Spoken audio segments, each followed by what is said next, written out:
예, 안녕하세요. 김용입니다. 오늘은 묵시적인 포괄임금제 인정요건이라는 제목으로 한번 판례를 살펴보도록 하겠습니다. 포괄임금 계약은 여러분들이 잘 알고 계시는 것처럼 이제 어떤 연봉이 있으면은 이 연봉 속에 이게 고정수당이 됐건 아니면 연봉성이 포함을 했건 연장 근로, 야간 근로, 휴일 근로 그런 수당들이 다 포함되어 있다. 다 포함되어 있으니까 뭐 당신이 연장 근로, 야간 근로, 휴일 근로를 더했다고 하더라도 추가적인 차익분은 지급하지 않습니다. 자, 이런 계약을 우리가 포괄임금 계약이라 그러죠. 이 포괄임금 계약은 한참 지금도 문제가 많이 되고 있죠. 이제 연장, 야간, 휴일로 하게 되면 원래 우리 법의 시각은 별도로 이제 연장 근로수당, 야간 근로수당, 휴일 근로수당을 계산해서 지급을 해야 되는 구조인 건데 이 계약은 아예 다 포함되어 있다 이런 구조다 보니까 뭐 연장 근로 했다고 하더라도 추가적인 차익분을 지급하지 않는 그런 계약인 겁니다. 그러니까 이 계약이 꽤 많이 현장에서 악용이 되고 있는 거죠. 그래서 이 계약을 둘러싸고서 최근까지도 판례에서는 굉장히 중요한 판례 범위들을 제시를 좀 하고 있습니다. 자, 한번 그 판례 내용들을 볼까요? 자, 이 판례도 뭐 이런 내용입니다. 연장 요양보호사에게 뭐 급여에 연장, 야간, 휴일 근로 이런 것들이 다 포함되어 있다. 포함되어 있는 식으로 해서 월 정액을 지급을 한 겁니다. 근데 보니까 이 센터에 계신 요양보호사분이 나는 충분히 연장 근로 시간, 야간 근로 수당, 야간 근로 시간 계산이 가능한데 왜 이런 계약을 했냐? 그리고 나는 뭐 추가적인 차익분을 지급하지 않겠다. 이런 약속을 한 적이 없다. 그러면서 포괄임금 계약을 체결한 적이 없습니다. 부정하면서 계산해 봤더니 최저임금법 위반이 나오는 거예요. 연장 근로 수당을 지급하지 않는 겁니다. 여기에 대해서 검사가 공소를 제기한 그런 사건이었습니다. 자, 한번 내용을 보겠습니다. 자, 여기 이제 요양보호사분이 계셨고요. 이제 노인센터와 근로계약을 체결했어요. 이제 교대제 근로계약을 합니다. 주간에 근무하시는 분들은 08시 30분부터 18시 30분까지 근로하는 식으로 그 중에 1시간이 휴게 시간입니다. 야간에 근무하는 조는 18시 30분부터 그 다음날 8시 반까지 4시간은 휴게 시간으로 돼 있지만 뭐 이것도 하나의 논쟁은 될 수 있어요. 보니까 전제로 깔겠습니다. 요거는 휴게가 아니고 사실상 대기 시간으로 볼 정도의 그런 시간이었습니다.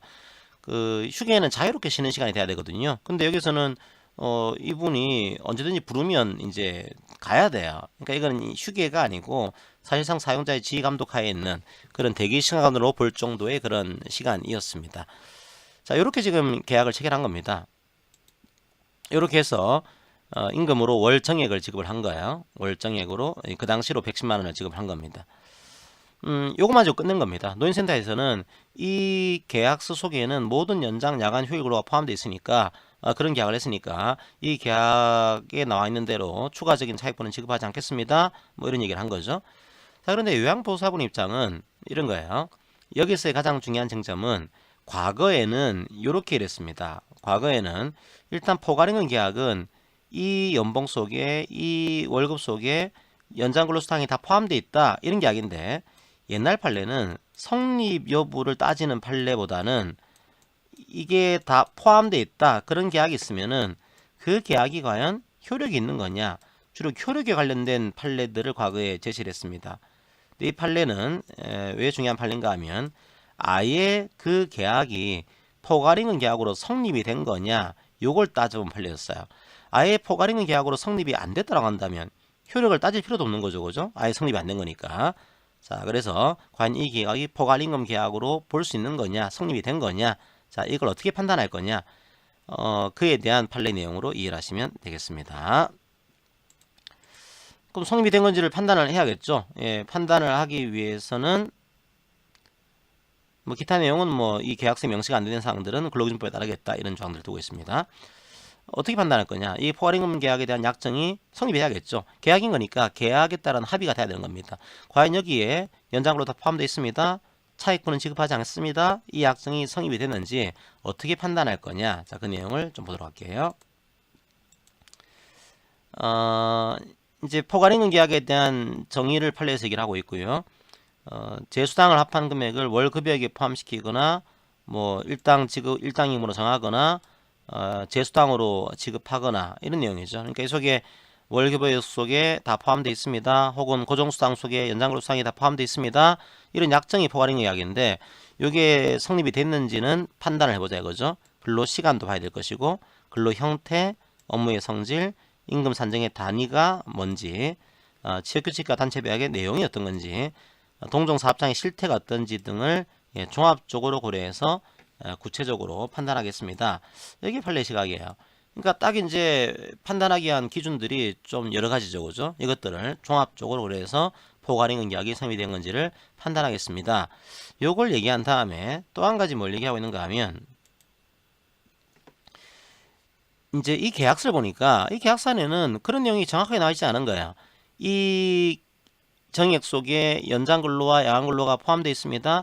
이런 게 정확하게 나와 있지 않고, 그 다음에 이 돈 말고 추가적인 연장 근로 수당은 지급하지 않겠습니다.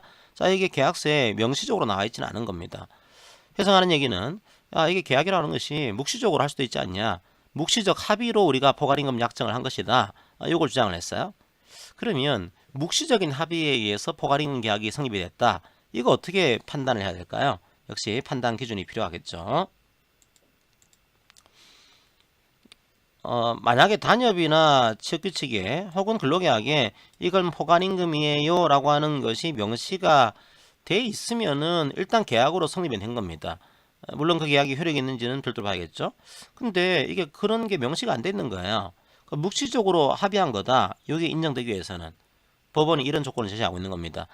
일단 포괄임금 계약은 아예 근로시간 산정하는 것이 곤란하다, 정확하게 요런 근로자거나 혹은 일정한 연장, 야간 휴일 근로가 예상되는 경우 등의 필요성이 있어야 되는 거다, 이게.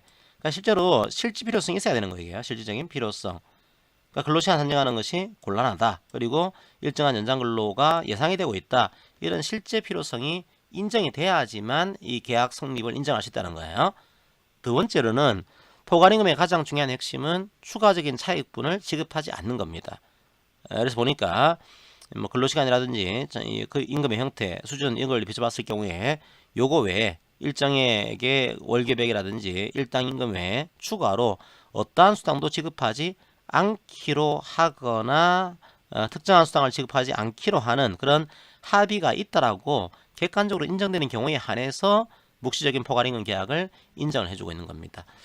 자, 그래서 이제 이 판례는 묵시적 합의에서 포괄임금 계약이 성립된 것인지를 어떻게 판단할 거냐, 이에 대한 요건을 제시한 굉장히 중요한 판례였죠. 이 사안에서는 어떻게 봤을까요? 이 사안에서는 뭐 보니까 이 속에 뭐 규정은 취지는 전혀 없죠, 그죠? 일단은 연장근로 수당이 포함된다, 이런 규정 자체는 없는 겁니다. 그럼 이건 묵시적으로 체결된 걸까요? 그렇게 보기도 힘들겠죠. 왜냐하면 이 케이스는 감시적 근로자, 단속적 근로자 같은 그런 근로자가 아니에요. 자, 실제 근로시간 산정이 어렵지 않습니다. 그리고 당연히 연장, 야간 휴일 근로가 예상되는 경우다, 이렇게 보이지는 않습니다. 자, 그렇게 따져보니까 요거는 묵시적으로 포괄임금 계약이 성립이 됐다, 이렇게 보기에는 좀 어렵습니다. 따라서 이건 정확한 시간대로 연장근로수당, 야간근로수당을 지급해야 되고 최저임금도 여기 맞춰가지고 지급을 해야 됩니다. 근데 보니까 최저임금이 안 맞춰주는 거예요.